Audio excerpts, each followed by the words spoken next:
Breaking news to start this week's episode for Ups and Downs for Raw, and that is that this year's Money in the Bank, or Money on the Roof, is the most unique version of Money in the Bank we've ever heard. What's that? It's unique, is it? Oh, what's that person up there? It's unique. How many times did they say the word unique in conjunction with Money on the Bank on this show? I get it, WWE. You're doing something different. You don't have to get a spade and just smash me over the head. But my name is Simon Miller. Thank you very much for joining me again. And yes, we continue on this journey, even though fans still aren't allowed in the building. And this was the go-home show for the pay-per-view that's happening on Sunday. Where the hell did those few weeks go? Feels like WrestleMania was 82 seconds ago. But let's do it. Take the finger of power, and we give the good bits an up, and we give the bad bits a down.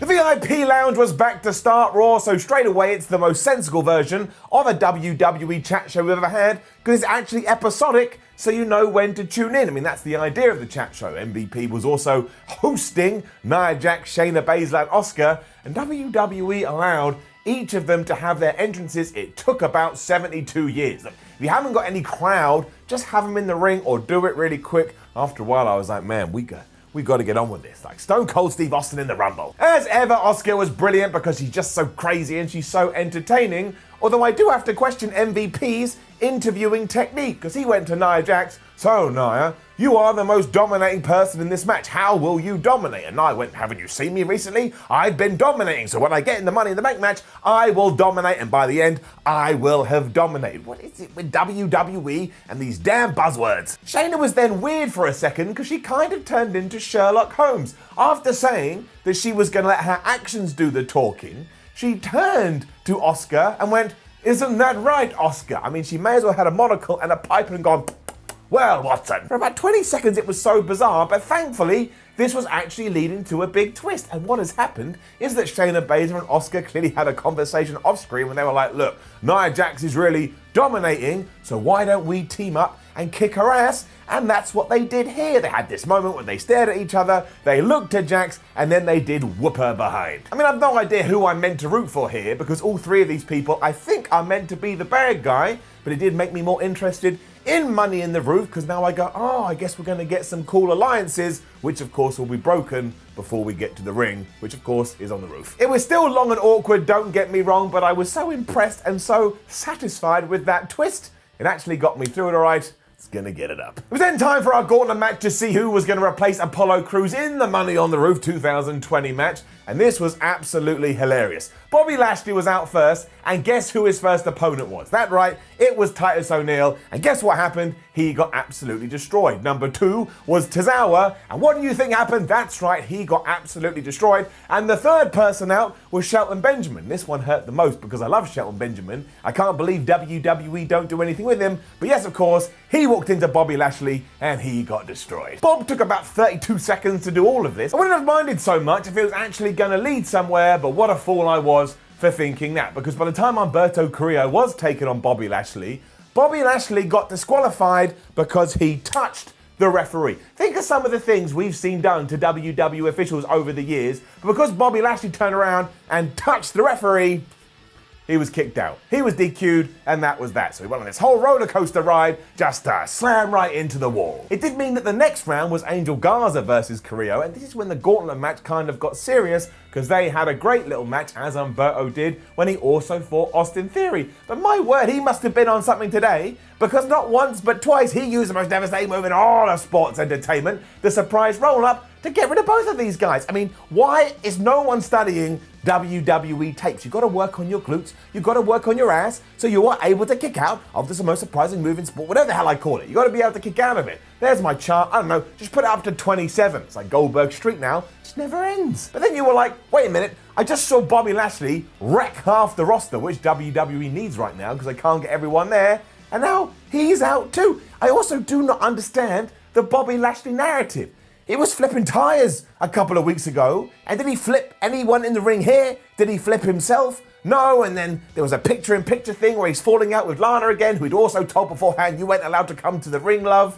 I don't understand. I don't understand what's going on with Bob. I don't understand what's going on with Lana. I don't understand why I had to watch him flip some times a couple of weeks ago. Like, oh, look at me, it's getting it down. Now, I will say this made Carrillo just look like the biggest fluke artist in the world. But hey-ho, I guess he did make it all the way to the final, but then he met his match. Because his beating wasn't done, as we had a surprise return here, and oh my gosh, it was AJ Styles. Everybody calm down, he's not dead, even though he was definitely dead. And that's when this got hilarious, because the commentators were like, oh my gosh, he was buried alive, and now he's back. Like, that is the most normal thing to happen in the world. And Samoa Joe tried to justify it, like, well, I've tried to get rid of AJ Styles plenty of times, but he always finds a way back to his feet. Yeah, but you never stabbed him in the chest. Did you, Samoa Joe? If you'd stabbed him in the chest and then he'd knocked at your door a couple of days later, you'd be like, okay, what the hell is going on? The man was 6 feet underground. So at this point, I'm just going to presume the character of AJ Styles is immortal. I look forward to seeing him going for the WWE title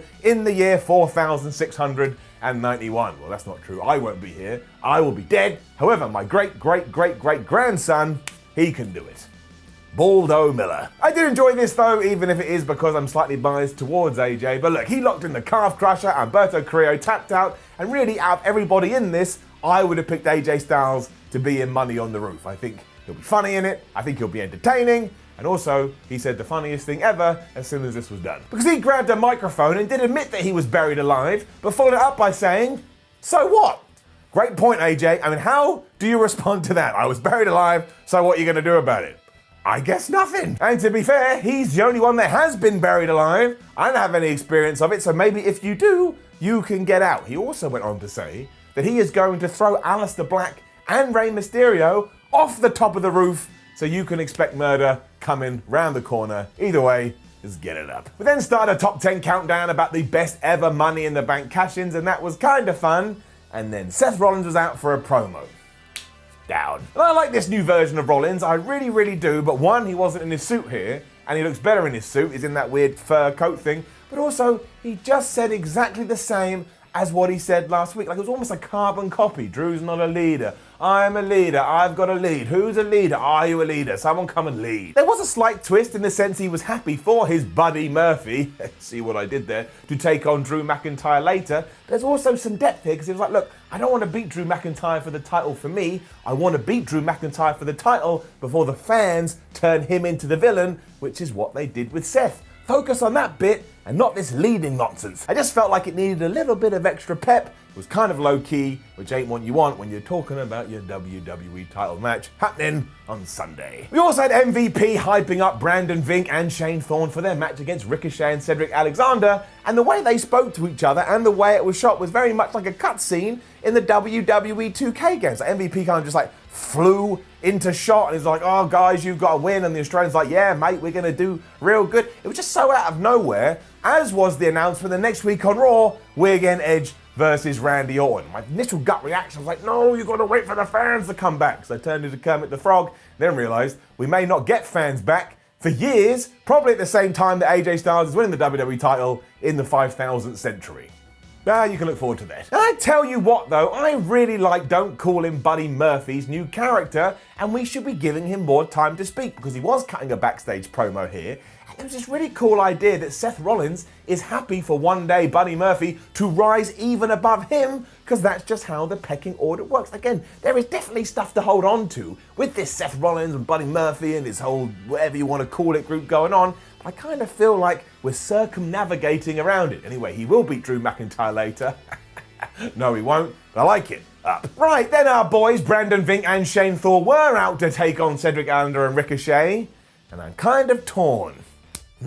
Because the thing is, they actually won, and because I got a geek wrestling brain, it said, well, if they were going to win here, why the hell did they lose a couple of weeks ago? But let's calm down and let's take a step back and realize that if WWE is actually going to invest in some new tag teams, then they've got to get some victories, and this was a victory here. It also hurts my heart just a tad, because why aren't we allowing Cedric Alexander and Ricochet to climb up the ladder? But that's just the situation we find ourselves in, and WWE does need new tag teams, so that's kind of what we've done here. We probably could have had a better finish given that it was just Ricochet being big booted by Brandon Vink like he was Sheamus, doing the brogue kick, but can WWE capitalize on this should they so wish? Yes, they can. And now next week, Ricochet and Cedric Alexander will get their win back and it'll be 50-50 booking, and my knees will buckle like they're doing now, and I'll just be exhausted. But for now, no negative Nancys. Giving it up. And then we had another fun tag team match between the Street Profits and the Viking Raiders, although I had no idea which version of the Viking Raiders we were going to get. Also, shout out to that one guy on Twitter or in the comments who went crazy at me saying that he was a Viking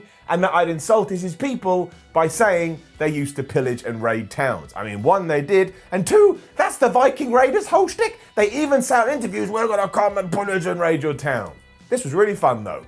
They had both really good teams, so there was just some awesome back and forth here, especially at the start, because like Ivar and Eric really pummeled Montez Ford, and they got this near fall, and I was like, oh my gosh, they're gonna win in about 72 seconds. They didn't, but it had me. From here, it just built and built too, including this really cool bit where Dawkins just ran in and stopped Montez Ford from being Viking experienced, and then Ford climbed up the ropes, and he gave that crazy frog splash, which he just gets so much air on, I'm surprised NASA doesn't have a file on him. We are clearly going somewhere with this though, because after Eric and Ivar had got rid of Ford, they did hit the Viking experience on Dawkins, and not only did they get the 1, 2, 3, but they have successfully now beaten the tag team champions. I guess that match could even go down on the pay-per-view this Sunday, and yeah, I liked it. It does feel very quick as always, but these two, they just get each other. There's a chemistry there. Did I give it up? I don't know, but of course it got it up. Drew McIntyre then accidentally called Buddy Murphy, and obviously it was intentional, but I've been waiting for someone to say this on my television set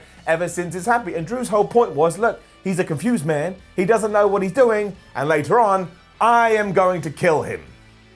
Probably true. The Vikings then also let us know that they have distinguished the smoke. That's what they said, we have distinguished the smoke. And I was like, can you distinguish smoke? Like if you try and get rid of it, doesn't it just like evaporate into the air or float around a little bit? So I have no idea what they were talking about. However, they did say they were better than the Street Profits, and you couldn't argue that. They just won. It was then the third promo in a row because Aleister Black was back in one of his dark, smoky rooms, saying to AJ Styles, I heard what you say, AJ, and I'm gonna beat your ass so bad at Money on the Roof, you're gonna wish you had been buried alive and killed in the Boneyard match. So my word, is that high stakes. I was also a little upset here. I was a little let down because again, there was loads of smoke, but where was Eric? Where was Ivar? Where were the Viking Riders to distinguish the smoke? They didn't do it, and I felt, like I say, disappointed. And it was the fourth promo next, and it was Rey Mysterio just being lovable Rey Mysterio. Aren't I a great babyface? And he finished this off by saying, the risk will be worth the reward in the Money on the Roof match. And the only reason he did say that is just because it's the tagline for the pay-per-view, and it had been said around about 69,000 times. So along with that and Unique and everything else, you just gotta kill it. No one talks like that, Down. There's also this idea now, or at least the idea has been brought in by the likes of Aleister Black and AJ Styles and Rey Mysterio, that the risk portion of Money on the Roof is that someone is gonna fall off the building and die. And look, that's very true. In a reality setting, this could happen.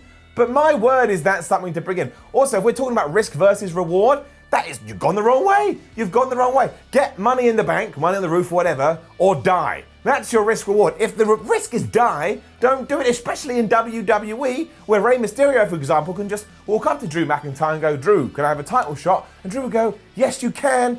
That's how all championship matches are made. Isn't that right, Roman Reigns? Then had everything with Charlotte Flair. And I just want to take this moment to have a quick aside and say, I don't get why people are surprised she's not being a huge ratings hit on NXT because I can see her on Raw. If I'm a massive Charlotte Flair fan, maybe I watch her on Monday nights and go, I think that's enough. She also said she's the hardest working woman in the world, not in wrestling, in the world, because she works Mondays and Wednesdays. And look, wrestlers do work very hard, but that was just a slip of her tongue. Although you should watch this week's, actually. You should watch NXT on Wednesday, because it is Charlotte versus Io Shirai, and I bet that's great. The other issue I had was that we stepped into a time machine. She got interrupted by Liv Morgan, and again, because I'm a massive geek, I was like, oh, sweet. What's going to happen is Liv is finally going to get her revenge for that match she had with Charlotte like years ago. It was last year at some point. And now she'll win, and it will be like this back and forth thing that we can start. That didn't happen. Much like when Charlotte beat her before, and then Liv Morgan did vanish. Charlotte just beat her again, and I felt upset. Down. I also felt like Charlotte just kicked her ass, apart from a slight flurry by Liv Morgan at the end, and she did go for the Oblivion, but Flair was too smart for that. She blocked it, she reversed it into the figure eight, and Liv did indeed tap out. Now there is a narrative here There is a story where the commentators could have gone, oh my gosh, why can't Liv Morgan beat Charlotte? It's gonna, ravage her from the inside and she's gonna have to do everything to try and come back and finally beat the Queen. But they didn't. They went the other way and said, well, just for being in the ring for such a long time with Charlotte, let's give a round of applause for Liv Morgan. And that sounds so patronising and it doesn't do anything for me. We shouldn't have done that. It was a mistake. You should have really fueled the fires at some point down the line. Liv Morgan is going to beat Charlotte. But no. However, we do have to give props to the match itself because once again, Liv Morgan has proved that she far exceeds expectations to the point that the expectation bar is now high, and I always think that she will deliver. And we know that Charlotte Flair is good no matter what you think about her, so I'm not going to do these two a disservice. It's very entertaining, and for that portion, it gets an up. I think deep down as well, I just had one of those moments where I was like, why do we even book this stuff if we don't know how to get out of it? And fair play, it was a clean finish, better than a DQ or something ridiculous like that. But hey-ho. We then had our number one Money in the Bank cash-in for our list, and of course it was Seth Rollins at WrestleMania 31, but for some reason WWE had cut out any mentions or visuals of Roman Reigns. Now, I don't know if they're doing this because they want to kind of do the whole out of sight, out of mind thing, so you don't think about Roman, or they just don't want to have a visual pinfall on their television screens. But this is the Barbra Streisand thing. Look up the Barbra Streisand effect. I wouldn't have even mentioned this if you hadn't have done this, but as soon as you did, I was like, oh, what's the deal with WWE and Roman Reigns? We all knew what happened. This was so weird. Our main event was then here and happening though, and it was Drew McIntyre, the WWE champion, taking on Buddy Murphy. And I thought it was great. Could have been a bit longer, but still great up. Rollins watched from the stage, but didn't get involved, which I appreciated massively. And although Drew took large portions of this, every time Buddy Murphy flurried back, he looked great. He didn't look like a chump at all, and we had an awesome finish. Because Murphy started to do the whole Claymore countdown, 3, 2, 1, and as he ran at Drew, McIntyre had this scouted, and he unleashed a Claymore kick of his own. And it was the immediacy of it all that made me go, da-ba-da. It was a really, really good ending. And yeah, sure, again, did Drew McIntyre feel like he was in control here? He did. But isn't Drew McIntyre the WWE champion? And shouldn't he be able to control opponents? You bet your ass. So Murphy didn't look like a chump at all, which is all I need. And afterwards, of course, Seth Rollins went to attack Drew McIntyre. And he did with a super kick. And he was going to follow up with a curb stomp until he laid eyes on the WWE title. And he was so besotted, just stopped. This was like me when someone just holds up ice cream in front of my face and I can't move because I just need to stare at it. And then when he did go for the curb stomp, Drew McIntyre was able to get back to his feet and give him a pretty good Glasgow kiss. He headbutted him right in the skull. Seth then ran away because he was terrified of being nutted again. And I tell you, this was just nice, simple storytelling. And the only thing that does make me go, I'm really sad, is that we had fans in the arena right now. I bet they'd be cheering for Drew. He's done such a good job. He's booked so well. And I kind of want to see what we are going to do on the pay-per-view on Sunday. So I suppose WWE did all right. Which brought us to the end of another Monday Night Raw, and this one I'm kind of right in the middle. If I had my spinning arrow thing that I could do in the middle, I would do it. But because I'm a half glass full kind of a guy, it will get an up, and I have absolutely no idea what's going to happen at Money on the Roof. Is somebody going to die? Is somebody going to get thrown off? I have a feeling AJ Styles may win. Don't know why, because then you can do Drew versus AJ. You tell me. Now, don't forget to leave a comment below and let us know what you thought about last night's episode of Raw. Like the video, share the video, subscribe to WhatCulture Wrestling. Then head over to WhatCulture.com, read yourself some articles, follow WhatCulture on Twitter, WhatCulture WWE, and watch more videos here on WhatCulture Wrestling. My name is Simon from WhatCulture. Thank you very much for joining me. I'll see you soon.